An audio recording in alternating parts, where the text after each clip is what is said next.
Hi guys, দেখো যে রান্না করতে বেলা হয়ে গেল। আজকে রূপা রান্নাঘরে কি করছি দেখো।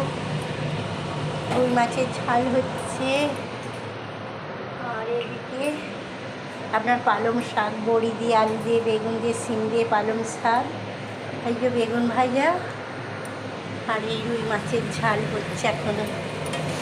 আমাদের রুই মাছটাই বেশি খাওয়া হয়, রুই কাতলা।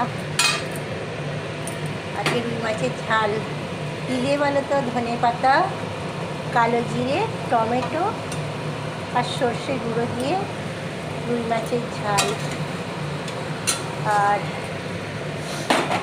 আর এদিকে তো বেগুন ভাজা, দেখলে বেগুন ভাজা, আর একটু পালং শাক বড়ি দিয়ে, আলু বেগুন শিম দিয়ে চচ্চড়ি, আর বেগুন ভাজা, এদিকে ভাত আছে, আর এদিকে মাছের ঝাল। ব্যাস, এবার রান্নাঘরে দিয়ে নেব। কেমন হয়েছে বলো কিন্তু।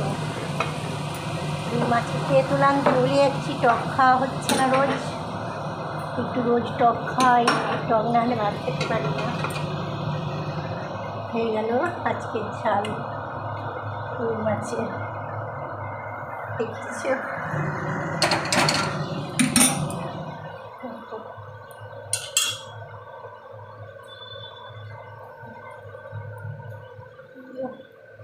ভালো পালং শাক চচ্চড়ি,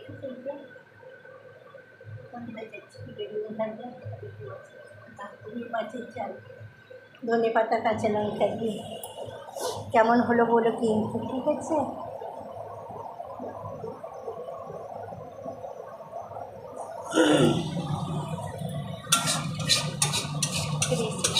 হবে এরকম একটা ভাজা, একটা ঝাল, আর এই ইয়ে হয়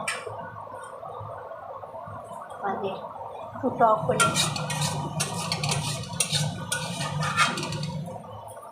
এইগুলো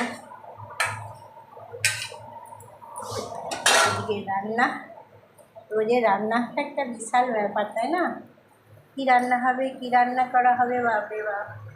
আগে সাদা বেগুনটা নিয়ে এসেছি, সাদা বেগুনটা ভালো, খুব ভালো। ধনে পাতা, কাঁচা লঙ্কা, কালো জিরে, টমেটো, সর্ষে গুঁড়ো দিয়ে মাছের ঝাল, ফ্যান্টাস্টিক লাগে। বেগুন ভাজা, পালং শাকটা খাবে, পালং শাকটা খুব ইম্পর্ট্যান্ট একটা শাক, চোখের দৃষ্টি বাড়ে। আর পালং শাকে অনেক ভূমিকা আছে, বুঝলে? পালং শাকটা খেয়েও কিন্তু উপকারী, যে জিনিসগুলো উপকার, সেই জিনিসগুলো, সেই সবজিগুলো খাবে। আমি সেগুলোই নিয়ে আসি, নিজে হাতে বাজার করি তো, যেগুলো উপকার সেগুলো নিয়ে আসি।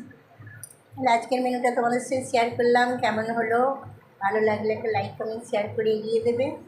তোমরা যত লাইক কমেন্ট করবে তত তোমার উৎসাহিত বাড়বে, ভালো ভালো রান্না করার চেষ্টা করবো, তাই না? Bye, tata, love you.